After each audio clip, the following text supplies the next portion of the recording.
नमस्कार साथियों, आपका एक बार फिर से स्वागत है हमारे इस सेकंड लेक्चर के जो ग्राफ इम्प्रूवमेंट का जो वीडियो सीरीज चल रही थी उसमें आपका सेकंड वीडियो में तहे दिल से स्वागत है। और सबसे पहले मैं कुछ इंपॉर्टेंट सूचना देना चाहूँगा, फिर वीडियो को लगातार करता हूँ। तो पूरी तरीके से सिलेबस ओरिएंटेड, सिलेबस पर आधारित 500 प्रश्नों की एक सीरीज चलाई जा रही है, जो एक पूरे सिलेबस को 500 प्रश्नों के द्वारा पूरी तरीके से हर एक एग्जाम का प्रत्येक सिलेबस को, प्रत्येक सब्जेक्ट को कवर करेगा। ठीक है। और अगर आपके बैक वगैरह लग रही है, कॉन्सेप्ट क्लियर नहीं है और आप अच्छा परसेंटेज 90%, 95% बनाना चाहते हो तो आप एग्री ज्ञानपीठ के साथ जुड़ के काफ़ी अच्छा स्कोर कर सकते हो। कंटिन्यू बने रहिएगा हमारे साथ और वीडियो को देखते रहिएगा, सीरीज़ फॉलो करते रहिएगा। हमारे टेलीग्राम से जुड़ने के लिए गिवन नंबर पर दिए गए नंबर पर फ़ोन या व्हाट्सअप कर सकते हैं, आपको जोड़ दिया जाएगा और डिस्क्रिप्शन में भी लिंक दिया होगा तो वहाँ से भी ज्वाइन कर सकते हैं। ठीक है। यहाँ पर सारी अपडेट्स आपको और जो आंसर की होती है, जो पेपर देने के बाद में तत्काल और नंबर 1 की आंसर की मिलेगी और जो कि 100% श्योरिटी के साथ आपको सबको दी जाएगी। ठीक है। तो सबसे पहले समझ लेते हैं कि कहाँ से हम शुरू करेंगे। तो आप लोग देख सकते हो कि पूरा संपूर्ण सिलेबस का कवरेज आपको इसमें मिलेगा।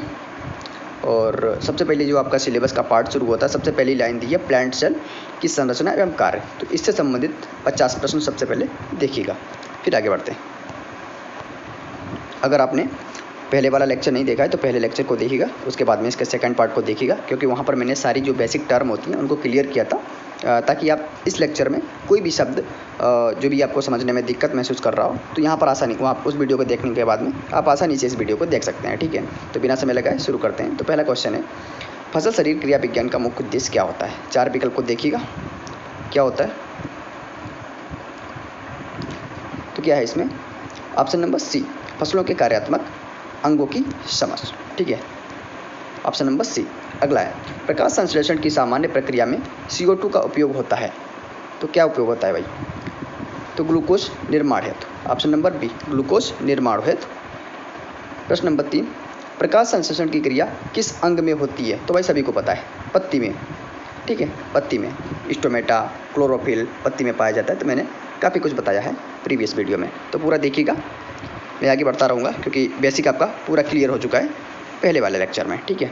प्रश्न नंबर 4, पत्ती के किस भाग में क्लोरोफिल पाया जाता है? तो देखो, पत्ती के किस भाग में क्लोरोफिल पाया जाता है, कितना अच्छा क्वेश्चन है। तो मेसोफिल में पाया जाता है। काफ़ी इंपॉर्टेंट, 100%, 110% इंपॉर्टेंट क्वेश्चन ऐसे ही प्रश्न आते हैं। ठीक है। रियल एग्जाम की, लखनऊ यूनिवर्सिटी की सेमेस्टर एग्जाम की, BSc सेमेस्टर एग्जाम की डिमांड यही है। अगला, पादप में जल परिवहन किस ऊतक द्वारा होता है? तो भाई किस ऊतक द्वारा होता है? जैसे जल, जैसे जाइलम। ठीक है, तो जाइलम द्वारा होता है। ठीक है। क्वेश्चन नंबर 6, पौधों में भोजन का परिवहन किस ऊतक से होता है? भोजन का संबंध किससे होगा? तो फ्लोएम से। फ्लोएम मतलब फूल, पौधे, पत्ती। ठीक है। और जाइलम मतलब जड़। ठीक है। तो ये हो गया इस तरीके से। अगला क्वेश्चन नंबर 7, बाष्पोत्सर्जन को नियंत्रित करता है। कौन नियंत्रित करेगा भाई? तो इसको रंध्र, स्टोमेटा। ठीक है। बाष्पोत्सर्जन को स्टोमेटा, जो रंध्र होते हैं, रंध्र का मतलब पौधों की पत्ती होती है, उनमें छोटे छोटे छिद्र पाए जाते हैं जो ऑक्सीजन को ग्रहण करते हैं, ऑक्सीजन को बाहर निकालते हैं और CO2 वगैरह ग्रहण करते हैं। तो मैंने पिछले वीडियो में आपको बताया था। क्वेश्चन नंबर 8, पत्तियों से जल की बूंदों का रिसाव क्या कहलाता है? तो क्या कहलाएगा? बाष्पोत्सर्जन तो होगा नहीं। ठीक है। अवशोषण तो होगा नहीं, वो तो अवशोषित करेगा। अपचयन तो होगा नहीं। ठीक है। तो क्या होगा? गटेशन। गटेशन मतलब पत्तियों से जल की बूंदों का रिसाव गटेशन कहलाता है। बहुत इंपॉर्टेंट, 100% इंपॉर्टेंट भाई, इसको very very VIP question mark कर लीजिएगा। ठीक है। अगला प्रश्न, प्रश्न नंबर 9, रात में पौधे किस गैस का उत्सर्जन करते हैं? तो बताओ भाई, किस गैस का उत्सर्जन करते हैं रात में पौधे? तो काफ़ी लोग तो इसमें दिमाग लगाएंगे कि ऑक्सीजन, ऐसा नहीं है, कार्बन डाइऑक्साइड का करते हैं। ठीक है। CO2 का। रात में पौधे किस गैस का उत्सर्जन करते हैं? तो भाई इसका सही आंसर CO2 यानी ऑप्शन नंबर सी। अगला क्वेश्चन नंबर 10, पादप हार्मोन एब्सिसिक एसिड का कार्य क्या है? तो ये मैंने बताया था, वृद्धि को रोकना हुआ, पत्तियों का गिरना, किसका काम होता है? एब्सिसिक एसिड, जिसे ABA एसिड भी कहते हैं। ठीक है। अगला क्वेश्चन नंबर 11, कौन सा हार्मोन फल पकाने में सहायक है? बताओ भाई, सबको पता है, एथिलीन। ठीक है, एथिलीन। 12 नंबर, पौधे में तनों की लंबाई बढ़ाने वाला हार्मोन कौन सा है? बताओ कौन सा है? तो गिबरेलिन। गिबरेलिन। देखो, ये सारे मैं बेसिक टर्म आपके क्लियर कर चुका हूँ कैसे क्या होता है, तो यहाँ पर आपको समझने में दिक्कत नहीं हो रही होगी, इसलिए पहले वीडियो को, पहला वाला पार्ट जरूर देखिएगा। इसलिए मैं कंटिन्यू आगे बढ़ रहा हूँ ताकि आपको कोई समस्या ना हो, क्योंकि समय भी आपके पास भी सीमित, मेरे पास भी। तो लगातार बिना ही किसी प्रश्न पर ज़्यादा समय गवाए कंटिन्यू करते हैं। प्रश्न नंबर 13, रंध्रों के चारों ओर पाई जाने वाली कोशिकाएं क्या कहलाती हैं? यानी जो रंध्र स्टोमेटा होते हैं उनकी जो चारों ओर पाई जाने वाली जो सेल होती हैं उनको क्या कहते हैं? तो उनको क्या कहते हैं? गार्ड सेल, यानी रक्षक कोशिकाएं। जैसे चारों ओर जो उनके गार्ड की तरह, एक सिक्योरिटी की तरह काम करती हैं, उन्हें रक्षक कोशिकाएं कहती हैं, जो रंध्रों की रक्षा करती हैं। अगला 14 नंबर, प्रकाश संश्लेषण के लिए सबसे प्रभावी रंग कौन सा होता है? जाहिर सी बात है, लाल व नीला। ठीक है, कभी कभी लाल दिया होता है, कभी कभी लाल नहीं दिया होता तो नीला दिया होता है, तभी मैंने आपको दोनों बता दिए हैं। ठीक है, प्रश्न नंबर 15, प्रकाश संश्लेषण की दर को कौन प्रभावित करता है? तो कौन प्रभावित करेगा भाई? CO2 करेगा। प्रकाश की तीव्रता करेगा भाई, बिना प्रकाश के संश्लेषण तो होगा ही नहीं। जल की उपलब्धता, बिना वाटर के क्या प्रकाश संश्लेषण होगा? नहीं होगा। बिना CO2 के नहीं होगा। तो तीनों, उपरोक्त सभी। अगला क्वेश्चन 16 नंबर, किस पौधे में केम चक्र पाया जाता है? देखो केम साइकिल मैंने बताया था, ठीक है, केम प्लांट, वो सारी चीज़ें मैंने बताई थी। तो जो जैसे अनानास है, मक्के में थोड़ा नहीं पाया जाएगा, गेहूं में नहीं। जो जलीय पौधे होते हैं, कैक्टस जैसे अनानास, इस प्रकार के जो पौधे होते हैं वो केम चक्र से संबंधित या केम प्लांट से संबंधित होते हैं। ठीक है, इनके उदाहरण जैसे कि अनानास हो गया, कैक्टस हो गया, ठीक है, इस प्रकार के। वो मैं एक वीडियो में पूरा सिलेबस आपको, जो भी सिलेबस में समझने वाली चीज़ें हैं उनको क्लियर करा दूंगा। आप बिल्कुल अच्छे तरीके से सिलेबस को और प्रीवियस पेपर के आधार पे अच्छी समझ बना के एग्जाम को क्लियर ही नहीं बल्कि टॉप बनेंगे। ठीक है, अगला प्रश्न नंबर 17, फसल उत्पादन में फिजियोलॉजी की भूमिका बताओ भाई। फिजियोलॉजी की जो आप सब्जेक्ट पढ़ रहे हो, फिजियोलॉजी, उसका फसल उत्पादन में क्या रोल है बताओ। तो विकास प्रक्रिया की समझ व सुधार, विकास प्रक्रिया की समझ व सुधार। कटाई तो क्रॉप उससे संबंधित है, इम्प्रूवमेंट से। ठीक है, कीट नियंत्रण, ये तो भाई एंटोमोलॉजी का आ गया है। रोग नियंत्रण, ये तो प्लांट डिजीज से आ गया है। तो वही बात है, विकास प्रक्रिया का की समझ व। ठीक है, तो इस तरीके से आप थोड़ा लॉजिक लगाकर भी प्रश्नों को कर सकते हैं। 18 नंबर, मक्का किस प्रकार की फोटो पीरियडिक फसल है बताओ भाई। Day neutral, short day, long day, day neutral, ये सारी चीज़ें एक वीडियो में पुनः कह रहा हूँ कि बता दूंगा। ठीक है, तब तक इतना ध्यान रखिएगा कि ये डे न्यूट्रल है। ठीक है, अगला है 19 नंबर, पौधे की किस अवस्था में सूखा प्रतिरोध सर्वाधिक होता है? स्थापित हो जाता है सूखा, तो इस्टेब्लिशमेंट हो जाता है, तो स्थिर हो जाता है। ठीक है, तो सूखा प्रतिरोध भाई स्थिर हो जाएगी, कोई चीज़ अड़ जाएगी तो वो सर्वाधिक प्रभाव डालेगी ना। तो 19 नंबर का आंसर नंबर बी। सूक्ष्म तत्वों में किसकी कमी से पीली पत्तियां हो जाती हैं? किसकी कमी से पत्तियां पीली हो जाती हैं? तो बताओ भाई, लोहे की कमी से। किसकी? आयरन की कमी से पत्तियां पीली हो जाती हैं। अगला क्वेश्चन, प्रकाश संश्लेषण में उत्पन्न प्राथमिक उत्पाद है कौन सा है? प्राथमिक उत्पाद कौन सा है? तो इसका सही आंसर क्या होगा? ग्लूकोज। प्राथमिक उत्पाद ग्लूकोज। भाई प्रकाश संश्लेषण से जो सारी चीज़ें हैं तो वो मिलकर क्या बनेगी? ग्लूकोज बनेगी। ग्लूकोज के बाद में ही फोटोसिंथेसिस की पूरी प्रक्रिया खत्म होती है। तो इसका आंसर नंबर सी, ग्लूकोज। अगला 22, जल की अनुपस्थिति में बीज का अंकुरण क्या होता है?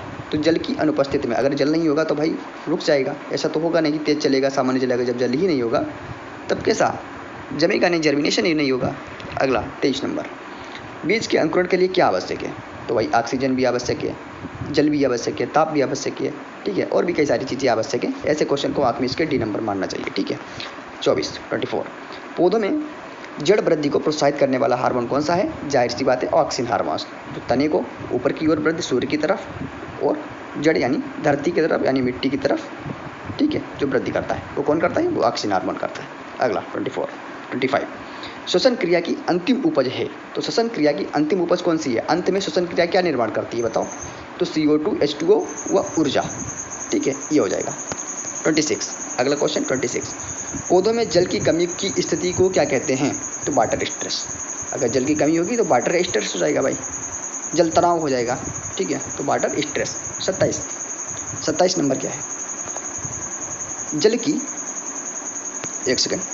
जल की सबसे अधिक मात्रा पौधों में किस रूप में उपयोग होती है बताओ? तो बाष्पोत्सर्जन। ठीक है, अगला 28 में क्या है?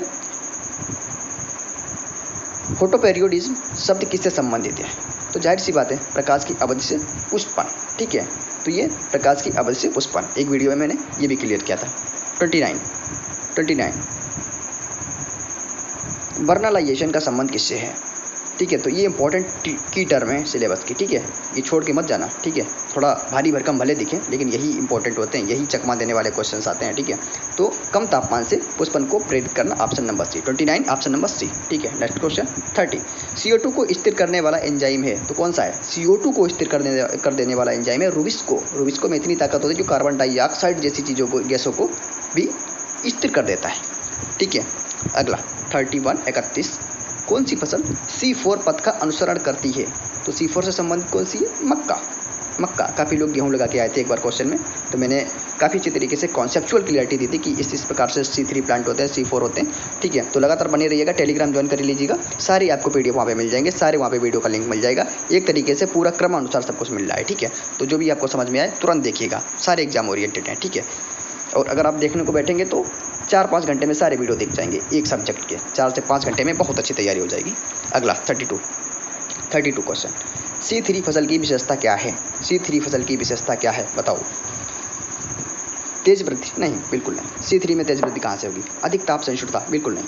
कम प्रकाश व ताप में कारगर? बिल्कुल। C3 प्लांट जो होते हैं उनको थोड़ा लाइट कम भी सही, और तापमान जो होना चाहिए वो ठीक ठाक होना चाहिए, ठीक है। तो 32 का ऑप्शन नंबर सी। अगले क्वेश्चन की ओर चलते हैं। 33, फसल फिजियोलॉजी में WUE का अर्थ क्या होता है? तो ऐसे भी पूछ सकता है कि what is full form of WUE, तो क्या होगा? WUE का फुल फॉर्म क्या होता है? वाटर यूज इफिशियंसी, जो पानी की उपयोग करने की जो क्षमता होती है उसी को कहते हैं वाटर यूज इफिशियंसी, यानी WUE। चलते हैं 34 नंबर क्वेश्चन की ओर। तो बाष्पोत्सर्जन की दर अधिक होती है, किसमें होती है? कम ताप पर? बिल्कुल नहीं। अधिक आर्द्रता कैसे होगी भाई? तेज ताप और हवा में, न कि रात्रि में, ठीक है। तेज ताप और हवा में बाष्पोत्सर्जन की दर सर्वाधिक होती है। 35 नंबर, फसल के उत्पादन का सीधा संबंध है, किससे है फसल के उत्पादन का सीधा संबंध? तो प्रकाश संश्लेषण की दर से। भाई जिस दर से प्रकाश संश्लेषण होगा उसी हिसाब से फूल बनेंगे, पत्ती आएंगी, उत्पादन होगा, जाहिर सी बात है, ठीक है। अगला 36, कौन सा उर्वरक पौधों की श्वसन दर बढ़ाता है? कौन सा कारक पौधों की श्वसन दर बढ़ाता है? तो कम ताप? बिल्कुल नहीं। अधिक ताप? बिल्कुल। जितना ज़्यादा ताप होगा श्वसन दर उतनी ज़्यादा, जितना ज़्यादा ताप होगा उतनी ही ज़्यादा श्वसन दर होगी, ठीक है, उतनी ही ज़्यादा श्वसन दर होगी। तो ये 36 का ऑप्शन नंबर बी, ठीक है। क्वेश्चन नंबर 37, फिजियोलॉजी मापदंडों में नहीं आता, यानी 37 नंबर में बोल रहे कौन सा फिजियोलॉजी का पैरामीटर नहीं है? बताओ भाई, फिजियोलॉजी का पैरामीटर कौन सा नहीं है? देखो, प्रकाश संश्लेषण बिल्कुल फिजियोलॉजी में आता है, ऊपर काफ़ी बार पढ़ चुका हूँ फिजियोलॉजी में प्रकाश संश्लेषण। बाष्पोत्सर्जन दर पढ़ा है फिजियोलॉजी में, बिल्कुल पढ़ा है। श्वसन तो पढ़ा है। खरपतवार नियंत्रण कहाँ से आएगा भाई? वो तो बीड साइंस का अलग टॉपिक बन जाता है, अलग सब्जेक्ट ही है। 37, ठीक है। 38, अगर आप सारे शब्दों से वाकिफ होते रहेंगे तो क्वेश्चन अपने आप होते रहेंगे कि हाँ ये सुना सुना लग रहा है तो यही होगा, तो यहाँ से बीड साइंस कहाँ से बीच में आ रहा है, तो ऐसे आप अनुमान लगा सकते हैं। 38, अंकुरण में सबसे पहले विकसित होने वाला भाग है, बताओ भाई क्या विकसित होगा सबसे पहले? कली कहाँ से आएगी भाई? जड़, सबसे पहले जड़। भाई जड़ से ही सारी चीज़ें शुरू होंगी, तभी तना बनेगा, फूल बनेंगे, पत्ती बनेंगे, ठीक है। फल कहाँ से बनेगा बिना जड़? पत्र दल कहाँ से बनेंगे, ठीक है। तो 38 ऑप्शन नंबर बी, यानी रूट, यानी जड़, यानी रेडिकल। 39 नंबर, पौधों में फोटोट्रॉपिज्म किस हार्मोन द्वारा नियंत्रित होता है? तो फोटोट्रॉपिज्म पर मैंने बताया था कि ऑक्सीन हार्मोन के बारे में, तब मैंने इसकी चर्चा की थी, तो ऑक्सीन काफ़ी अच्छे से समझाया था। 39, अगला क्वेश्चन नंबर 40, एक सजीव बीज में जल की मात्रा लगभग होती है, कितनी होती है? 8 से 15%, कहीं कहीं पे 14 से 15% भी दिखा है, तो 8 से 15% आइडियल मात्रा होती है, ठीक है। 40 नंबर का ऑप्शन नंबर बी, 8 से 15%। 41 नंबर, बीज में निष्क्रियता की प्रमुख वजह होती है, बीजों में निष्क्रियता की प्रमुख वजह क्या होती है? तो हार्मोनल नियंत्रण व बीज आवरण की कठोरता, ठीक है। Option number D, option number D. Question number 42, CO2 का अधिकतम अवशोषण होता है कब? ये देखो रिपीट होने वाला क्वेश्चन एकदम से बदल दिया है, लेकिन फिर भी आप लोग थोड़ा इससे संदेहात्मक होंगे क्योंकि आपको एकदम से लग रहा है पूरा बदल गया है, ठीक है। तो CO2 का अधिकतम अवशोषण होता है सुबह के समय, सुबह के समय। कब? सुबह के समय। क्वेश्चन नंबर 43, पौधों में एंजाइमों की क्रिया होती है, तो एंजाइम की क्रिया भाई 24/7 हर समय होती है, हम लोगों में भी, ठीक है। अगला 44 नंबर, फिजियोलॉजिकल म्यूचुअलिज्म का अर्थ है, ऐसे क्वेश्चन आजकल पूछते हैं। म्यूचुअलिज्म क्या है, पौधों के बीच क्या संबंध है, कैसा रिलेशनशिप बना रहे हैं, तो सहक्रियात्मक, कैसा साथ रह करके संबंध बना रहे हैं, वो फिजियोलॉजिकल, जैसे नहीं म्यूचुअल अंडरस्टैंडिंग कहते हैं, म्यूचुअल फंड कहते हैं, तो इस तरीके से पौधों के बीच सही क्रियात्मक संबंध। 45 फसल फिजियोलॉजी की अध्ययन विधि है, तो फसल फिजियोलॉजी की अध्ययन विधि है क्या है, जैव रसायन, बिल्कुल नहीं, जैव रसायन नहीं होगा। हार्मोनल विश्लेषण नहीं, कीटनाशक प्रयोग नहीं भाई, ये कहाँ से आ गया, तो ये होगा कोशिकीय व ऊतक स्तर पर विश्लेषण, ठीक है। 45 का ऑप्शन नंबर सी। अगला है 46, हाइपोथैलेमस किस में कार्य करता है, हाइपोथैलेमस किस में कार्य करता है, पशु शरीर विज्ञान में, पशु शरीर विज्ञान में हाइपोथैलेमस कार्य करता है। अगला, फसल उत्पादन को बढ़ाने हेतु फिजियोलॉजी का प्रयोग होता है, तो प्रकाश संश्लेषण व जल दक्षता सुधारने में। देखो ये टॉपिक आपके प्रकाश संश्लेषण, जल दक्षता, ये सारे सिलेबस में लिखे हुए हैं। अगर आपको सिलेबस ही अपना पता है तब भी आप क्वेश्चन कर ले जाएंगे, केवल आपको सिलेबस की समझ है और आपको पता है कि हम सबसे पहले सिलेबस को कायदे से समझाते हैं।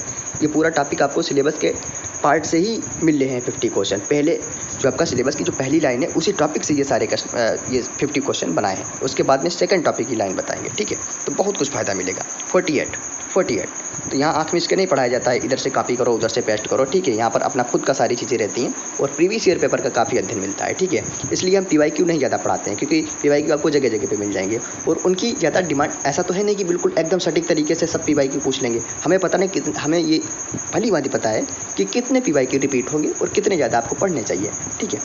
केवल PYQ पढ़ के चले जाना, प्रीवियस ईयर पेपर चले जाना तो एग्जाम नहीं निकलेगा, ठीक है। 48 क्वेश्चन, हाइड्रोपोनिक्स में पौधे उगाए जाते हैं बिना मिट्टी के पोषक बल में, ये तो बिल्कुल नहीं होगा। केवल रात में, तो क्या भाई ज़रूरी है कि दिन में नहीं चलेंगे, केवल पानी में, ठीक है, केवल पानी में।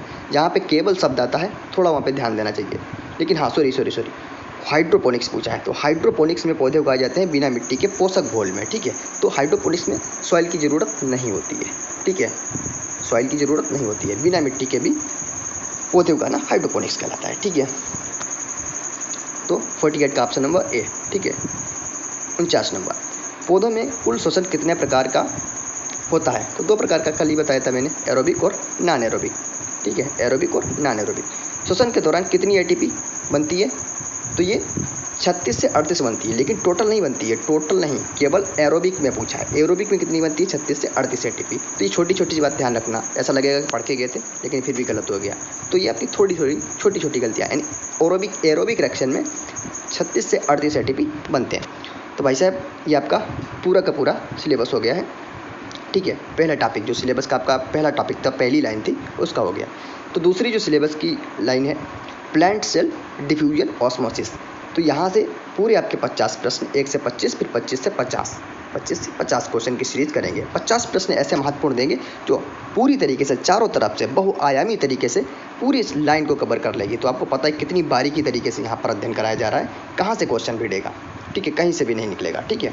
तो फिर तीसरे लेक्चर में, क्रॉप फिजियोलॉजी के तीसरे लेक्चर में हम इस वीडियो को तीसरे सिलेबस के पार्ट से शुरू करते रहें।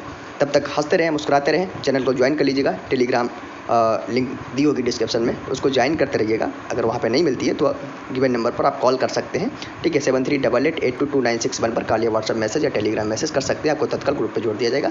तो हंसते रहिएगा, अच्छे से एग्जाम दीजिएगा। धन्यवाद।